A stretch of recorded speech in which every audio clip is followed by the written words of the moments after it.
উঠে যাবে। অর্থাৎ বড় বড় আলেম, আমরা এখন যারা আলেম বলি, হুজুর বলি, এরা দিন দিন কি হয়ে যাবে, চলে যাবে। হুজুর কমে যাবে, আলেম কমে যাবে, জ্ঞানী ব্যক্তি কমে যাবে। নাম্বার 2, মূর্খতা বেড়ে যাবে। এগুলো কি আমাদের আলামত। বেশিরভাগ মানুষ কি হবে, মূর্খ হবে।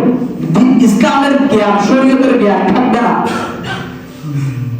জানাবে বিচার বেড়ে যাবে, অন্যায় অত্যাচার এগুলো কি হয়ে যাবে, বেড়ে যাবে। মদ পান বৃদ্ধি পাবে, অর্থাৎ বেশি বেশি মানুষ মদ জুয়া এগুলোর মধ্যে লিপ্ত হবে। জুয়া খেলা খাবে, মদ পানও করবে, এরকম মানুষের সংখ্যা দিন দিন বাড়তে থাকবে। পুরুষের সংখ্যা কমে যাবে, পুরুষের সংখ্যা কি হয়ে যাবে, কমে যাবে।